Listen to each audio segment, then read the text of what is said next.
for today. This is our second lecture so far as our budget 16-17 is concerned. And today we are going to present before you the sticker on indirect taxes, basically service tax. Friends, the service tax was introduced in 1994 by then Finance Minister Sri Manmohan Singh. And thereafter, this service tax has enjoyed a very predominant place in our Indian economy. Today, we have got a very eminent speaker on the subject, Sri Prashant Patenkar. And now I request our convener to take the charge and remark.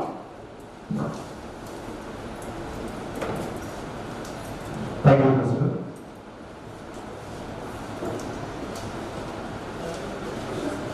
Good afternoon to all.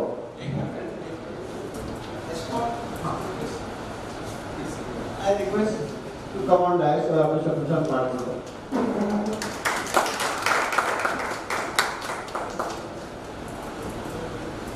Good afternoon to all. Respected President, Mr. Sir, respected senior in profession, dignitaries on the dais, off the dais, my fellow colleagues, ladies and gentlemen.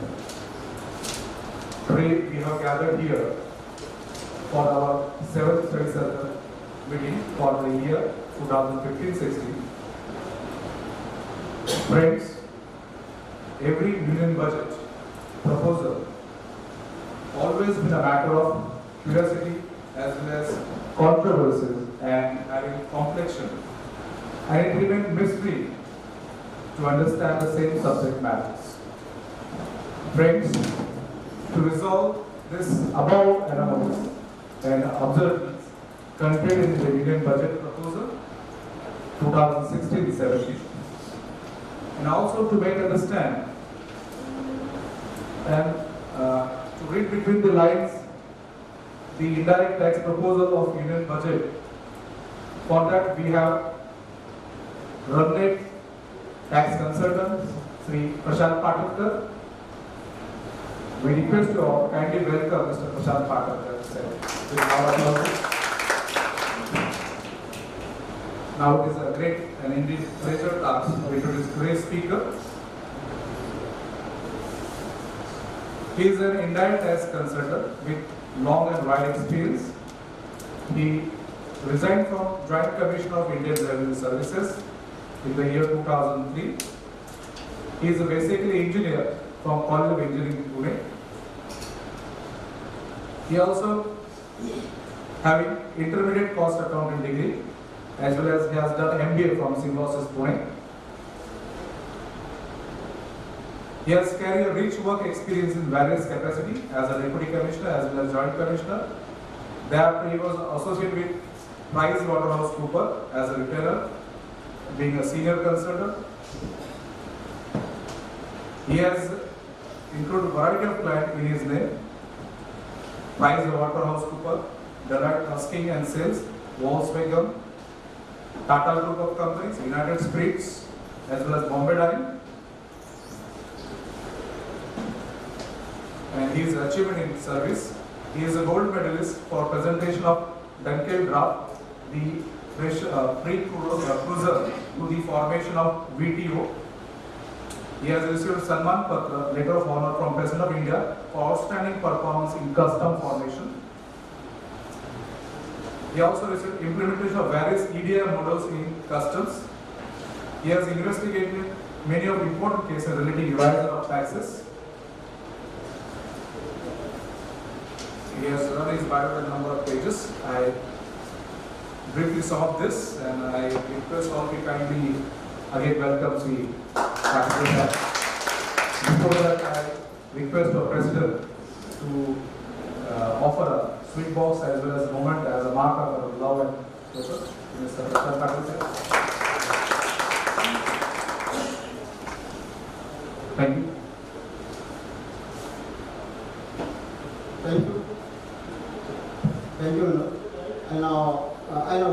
Shri Patankar sir to be responsible.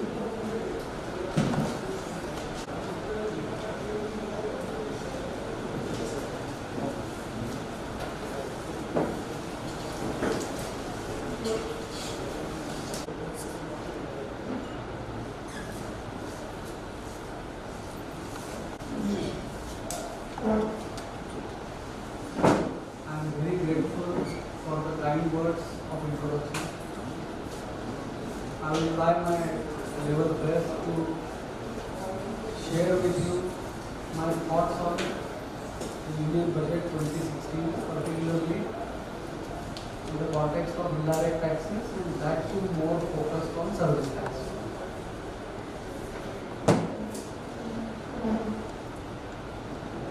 When I was planning what I should be share with you, whether it should be a monologue, whether it should be a dialogue, I had really no clue. Generally speaking, I would say over a period of time, if somebody asks me how does the union budget look like, and I would say as a tax professional, forget the halla gulla or media coverage about any budget. I find year after year there is very little change as far as the structure of the whole process is concerned. If somebody asks me what are the highlights of any budget, people will quickly say what are the new levies, what are the new exemptions, what are the removals in exemption. In generally, people talk about the changes in the rates of tax.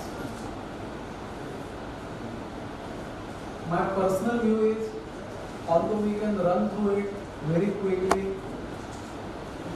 depending upon the classification of goods or services or the description, I would say the rate of tax on a particular service has gone up and the rate of tax on a particular service has gone down. But in a forum of professionals, my feeling is all of us can capture that practically within no time. And even if I read out the list to you, it would make very little sense. Because whenever I am talking about a particular service, what I need to know is what is the date on which a particular change is taking effect. I would never talk in general whenever I am talking about any specific provision. So if somebody asks me what happens to the advocates, I have to be focused. What are the areas related to advocates? I can't start talking to him about transportation or some other service to mutual funds or service to banking. As a professional, when a client approaches me, I have to be very specific. What is your service? What are the changes happening to that? What is the date on which a particular change would take place? Is that change conditional or unconditional? What I am trying to say is I am trying to share with you how I would look at a budget rather than a specific provision in the budget. What is appearing on the screen is a new levy. They say it's a Krushi Kalyan cess, 0.5% on all taxable services. It's a plain reading. Why I am highlighting this? Because this says is applicable across the spectrum of all services. It is not a service specific. It comes into play in future. And obviously for that, why it will come into effect from 1st June 2016? The reason is that the finance bill has to be passed first and it has to be a date post the date on which the President gives assent to the finance bill which is passed, which turns into an act. So that's it, but it's a levy in future. Typically people will ask me, how is it going to be computed? I will say it is going to be computed on the gross value of the service. Why this question would pop up? Because unfortunately over a period of time, we have devised multiple ways of computing the cess, or for that matter computing any levy. A couple of years ago everybody was obsessed with education cess and secondary and higher education cess. That cess was computed as a percentage of basic service tax levy. So I would say if 12% was the rate of service tax then 2% of 12% and 1% of 12%, that used to be the levy. Unlike that, this Krishi Kalyan cess is 0.5% of the gross value on which you charge service tax. So to my mind, I would say what goes out of my pocket, 14% is my present tax, and every cess gets added to that. Then why is it dichotomy? I am trying to read behind this. And a couple of days ago I heard that these days more than 50% of central government's revenue comes from cesses, because that cess is not required to be shared with the states. So I would say when all of us are thinking about GST, how that revenue is going to be shared between central and states, then amongst the states, so on and so forth, what happens to the cess? I mean, if I had to comment, I would say any introduction of a cess in any form, as a tax professional, I think is not a step forward. They would say I am reducing the rates, then I introduce another levy. Sometimes I call it infrastructure cess, sometimes I call it education cess, sometimes I call it Krishi Kalyan cess. But cess after cess is not a good idea. Anyway, that's the new introduction which is in the pipeline. The way budget is presented, they are talking about broadening of tax base.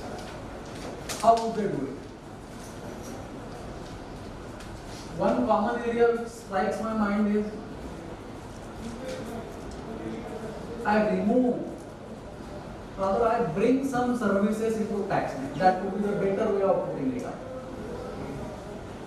Now, what are the services on which I would charge service tax? Beginning July 12, the methodology of levy of service tax underwent a change. Earlier I used to say service A, service B, service C, a long list. I would define every service and I would say this particular service is liable to service tax. From there, I moved on to an era where I started, I will charge every penny which comes to your pocket, except. So rather than telling you affirmatively that I will charge you tax on such and such services, they started saying tax everything except. And that exception is nothing but a negative list.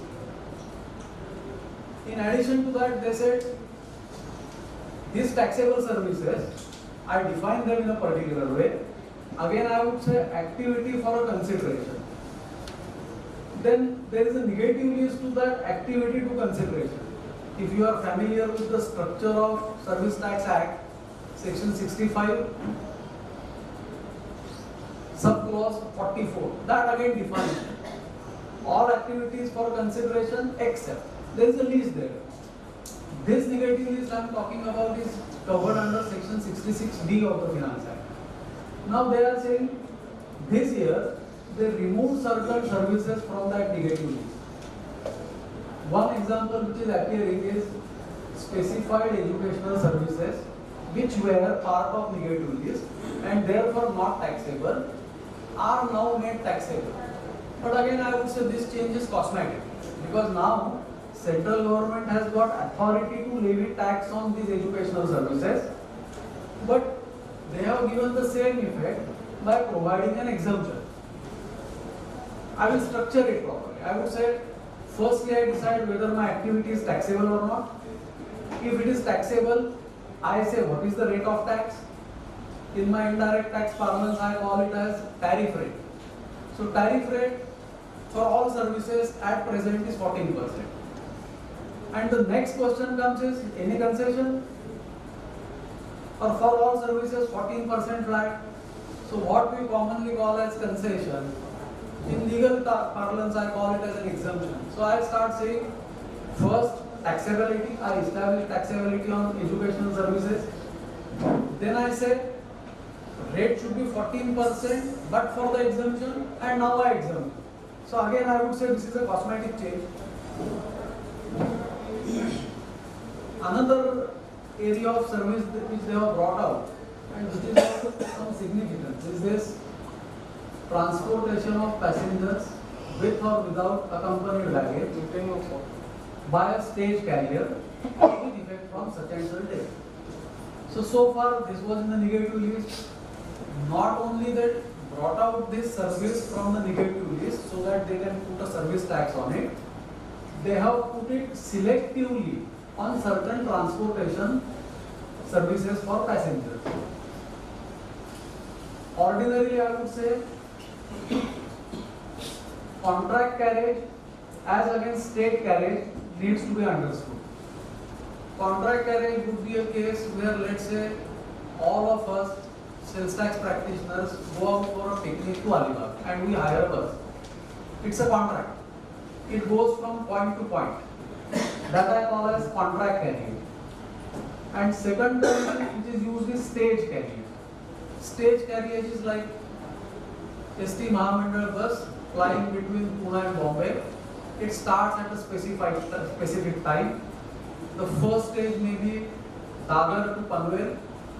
Next stage could be Panvel to Lonavala. Third stage could be Lonavala to Pune. So identified schedules and identified stages. I cannot sit in the particular ST Mahamandal bus and I would say, please drop me at Belapur. If I say so, it will be a favor rather than my right.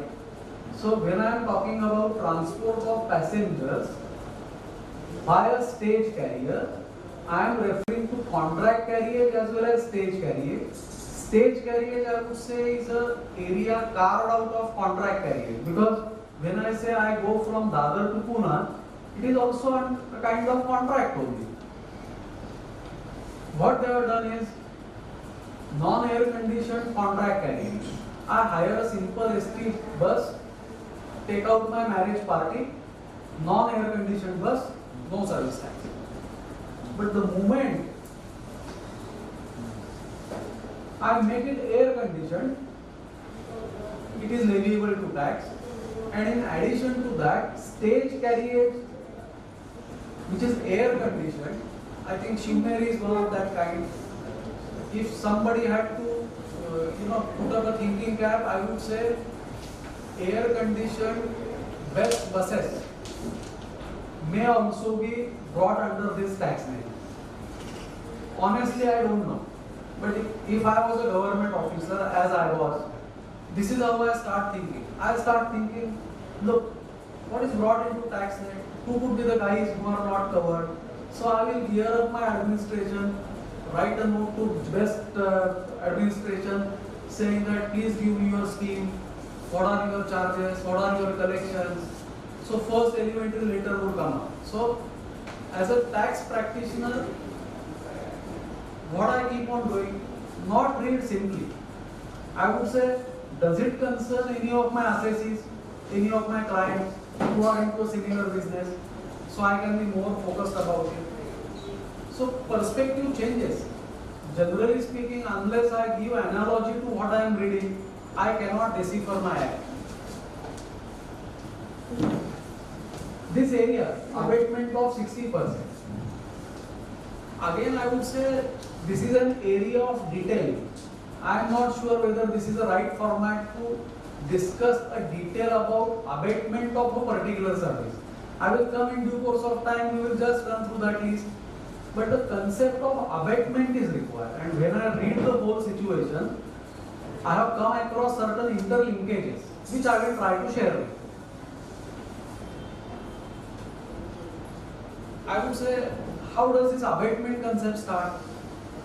The reason is I have to go to the valuation method. I say gross value of consideration charged for an activity is liable to service tax. Now what does gross value include? Lots of disputes. Because And to overcome that, I come up with valuation rules. For example, let's say my lecture is a charge lecture. I come for a fees over. And somebody offered me a box of sweets. Did I get any consideration? No monetary consideration. But I got it in some form which has got money value. That's why I am referring to gross value. Again the issue started coming up. Is that gross value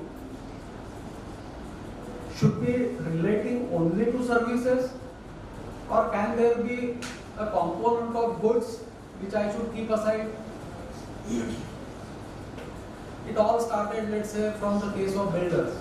Again, one of my seniors who raised up the issue saying that when there is a sale of flat under construction, agreement to sale is entered into, it will be liable to service tax.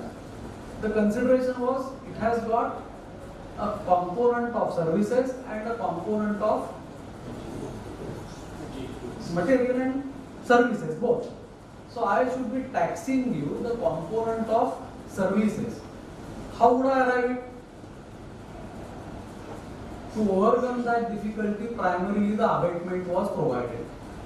So I would say, if value of a particular service is X,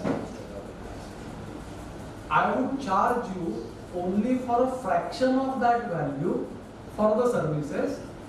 The rest of the part I would say is abatement. So when I say abatement is 60% on air conditioned stage carriers, actually I mean if my gross consideration, the gross ticket, so to say, is $100, I will charge you tax on 40. Rate of tax is 14%, value is 40. So 40 multiplied by 14% gives me 5.6%. But most commonly what we start doing is, you will see a table. I would say air conditioned stage carriage attracts 5.6%, and that's where I would say we start losing the track as a professional. We start making mistakes.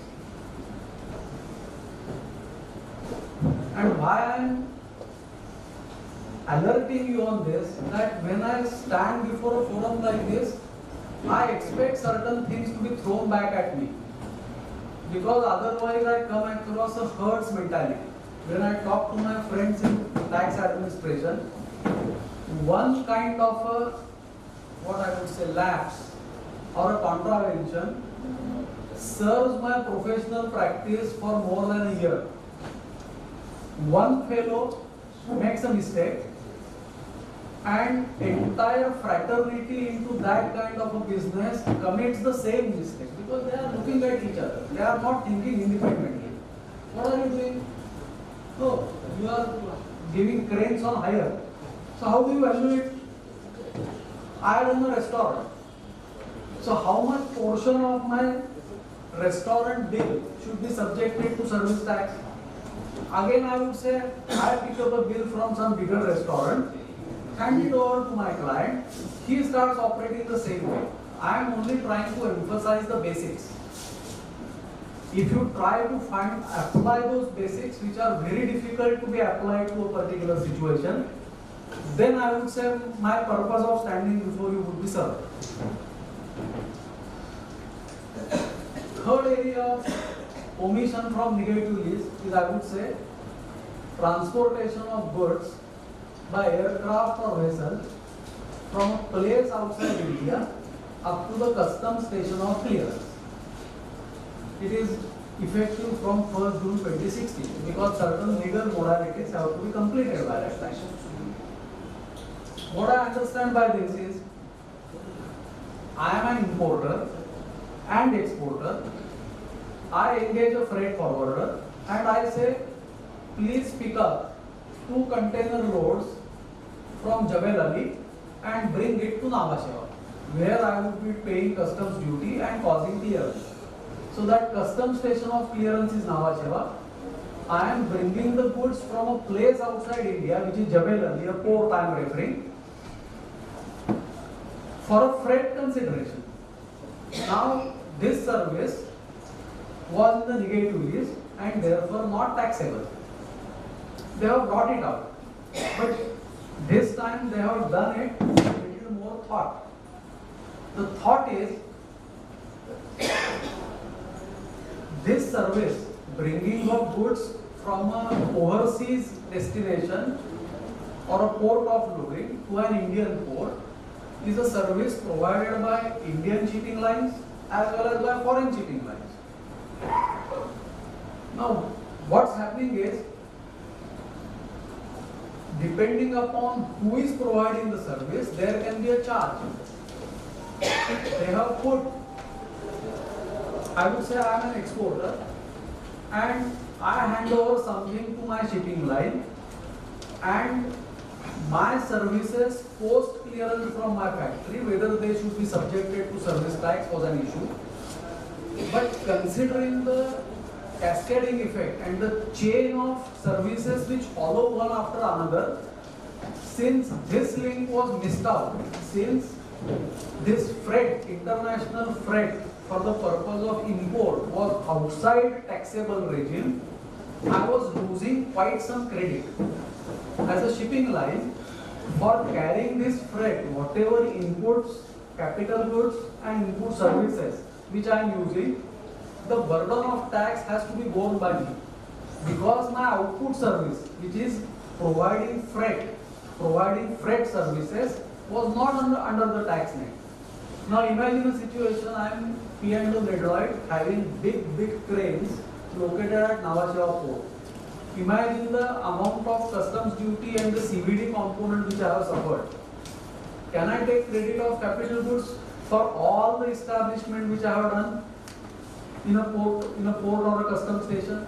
So I was losing that credit. So what is made effectively is, I am saying charge the output service which is freight to service tax, and as a effect take credit of all your inputs and input services. So actually, whenever you are operating in a Senvat chain, I give you service, you give a further service, that fellow gives a further service. If that chain is snapped somewhere in between, then passage of credit is stopped at that point of time, and therefore the cascading effect continues. So I would say this is a very positive and welcome step. They did not only remove this service from the negative list, they subjected it to a service tax, and then they allowed you credit related with that particular service for inputs, input services and the capital goods. You will find corresponding changes in the Senvat credit rules as well. Yes, somebody said something? Sir, increase the cost of the imports. Pardon? By putting this in the cost of the negative list, they increase the cost of the imports. No, I won't say that, because as long as it is Senvat, it doesn't trouble me at all. Let's say I am an importer. I was paying freight in any case. Now in addition to freight, I am paying service tax on that freight. So I am able to take credit of that, because all my inputs. So I pay tax, I take credit. It's revenue neutral. At the most you can say there can be some cash flow problem, but it really does not impact me. What we have analyzed and what probably. Yes. What is the effect of this convention and why this convention dropped? I am saying all the inputs, capital goods and input services which an Indian shipping line was suffering, they were paying all those taxes, indirect taxes, but they were not able to take credit of that. So when I made their service, their output service taxable, all their inputs, input services and capital goods became Senvatable. So actually I am helping shipping line, and without disturbing anybody else, it is categorically stated that this payment will not be added to the assessable value of imported goods. That is one clarification which they have given. And on the other side, as he suggested, if as an Indian importer, I pay freight and in addition service tax on that, I am able to take credit of that. So there is no real impact on me. In that sense, a welcome. I would say it's a very welcome provision. But it is but the import is of the goods. But Yes, here it but- is service. So how the import- Listen. I will try to explain. Let's say I am a manufacturer of car. I am Tata Motors. I am importing lots of my inputs and components from overseas. So let's talk about a component X which I am importing. Let's say I paid 100 rupees as a value of those goods. Now when I pay customs duty, what else I am going to do? My inputs are manufactured, let's say, in Brazil. So value rupees 100 is the value for delivery at Brazil. What I call it as FOB Brazil is 100.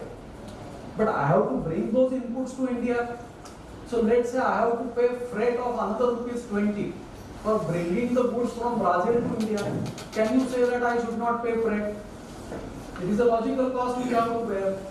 Now what I am trying to say is, in addition to 100 plus 20, on 20 rupees pay 14% tax. So pay another 2 rupees 85. Now you would say my cost has become 120 plus 2.80. My cost became 122.8. Now these inputs come to my factory. I am saying 120 in any case I was going to pay. I will take credit of rupees 2.8 which I have paid, and I will be using it for paying excise duty on cars which I am manufacturing, or for whatever service which I am providing. So 2.8 is brought into the cash flow system. I paid it to shipping line, but I took the credit, so I don't have impact of 2.8 rupees credit which I am taking. I am just an importer. I am selling. I am not selling, but that will increase my cost. He is talking about the trader. There he imports. Those who are not in a position to take. How I take about this? I will take See, I will answer to you on a different level altogether. I would say I am running the show from Finance Ministry. My Prime Minister says my policy is make in India. So why should I allow you to import something and trade in India? I am giving you another logic. So I would say, That is a different issue. see,